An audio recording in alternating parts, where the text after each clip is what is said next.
A few years back, I met someone that changed my life.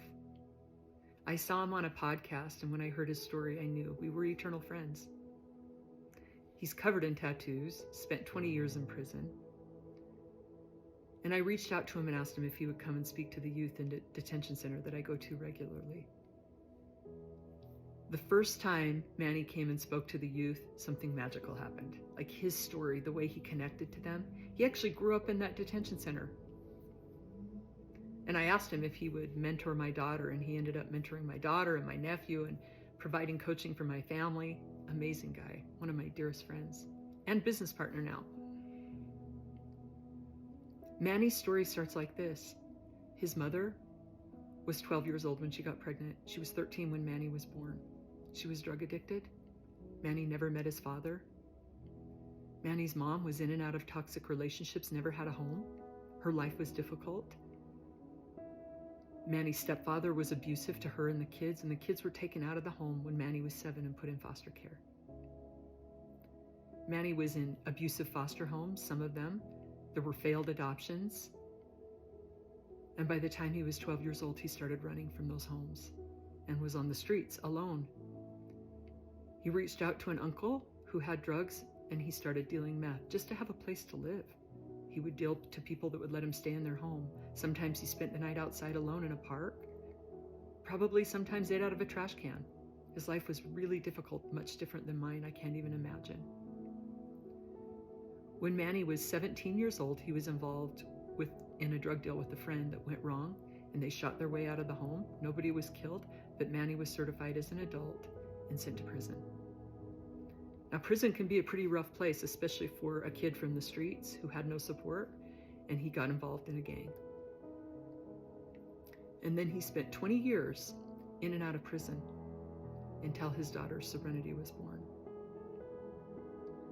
When his daughter was born, Manny went to the gang and said, "Enough is enough. I want to be a family man. I'm done with this." And they said, "Get with the program. We don't care about your family." And Manny punched the guy closest to him, and he forced the gang to jump him out on the main yard in the prison. And they stomped him. They beat him pretty bad, pretty much unconscious and the other gang members had to pull him off of him. And then he had to climb his way back into the unit for count. And when the officers came by, of course, he denied that there was any problem. He said he fell, but they knew there had been a problem, so they moved him to a different unit. Manny said, "You'd think my life got better, but it didn't. The gang was a crutch. My drug addiction, all the other unhealthy coping skills, I still had them." So Manny got out again and again, and each time he used drugs and got in toxic relationships. And then he met the woman that he's married to now, Misty, and she's amazing. Every bit as kind as good as Manny, and she's been through so many difficult things herself. And the first time I saw her picture, I just went, "That's a kind, good woman."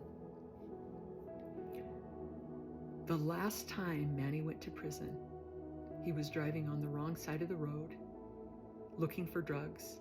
He flipped around in traffic to go to a liquor store and hit someone. Jumped out of the car and tried to steal another car, passed out, ended up in the hospital, passed out, and ended up being driven back to prison for the 11th time. And that's when Manny came to himself. When he said, "Enough is enough. I can't blame anyone else anymore. I am the cause of all my problems." And when he went back to prison, he started working, and he worked hard. He did every program that they would let him do without any control of the outcome. He was facing 10, 20, who knows, the rest of his life in prison. He went to a treatment program. They put him back in a unit where he was with some of the gang members and just about got taken out there, but he just kept working on it. And when he went before the judge, he presented himself as a changed man. He said, "If you give me time, all you'll get out of me is time. I've done time my whole life. Please give me a chance to go to a treatment center." And the judge looked at him and he said, "Mr. Lopez, all you've done is time, and time hasn't served you very well. I'm going to send you to this drug treatment program. But if you come before me for anything, you will do every day of your sentence." And just like that, someone Manny didn't expect to ever believe in him did. Somebody in the justice system that raised him, gave him a chance. And he went to the treatment center and he worked an honest program. And it wasn't easy. There were people from the streets that he knew, but he held himself and he held them accountable. And he reached out to his wife, who also went to drug treatment and was working on herself. And she started setting boundaries. She said, yeah, I won't have someone in my life that's using, and I won't be treated poorly. And the two of them worked on themselves. And then they were married. And they got custody of Manny's daughter. And it was a dogfight. It didn't come easy for them.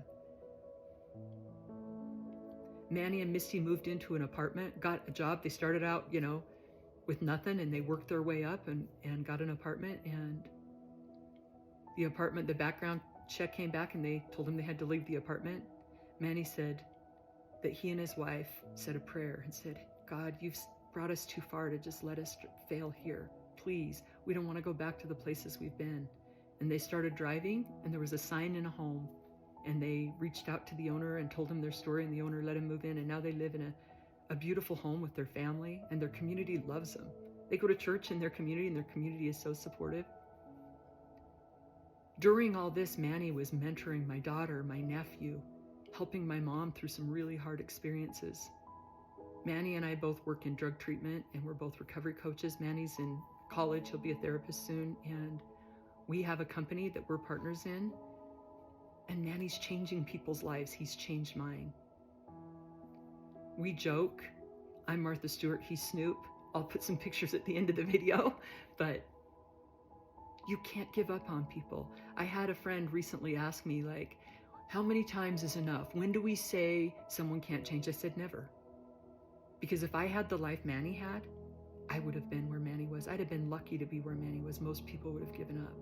We never give up on people, because we don't know if it won't be the 11th time that they go back to prison, that they come to themselves.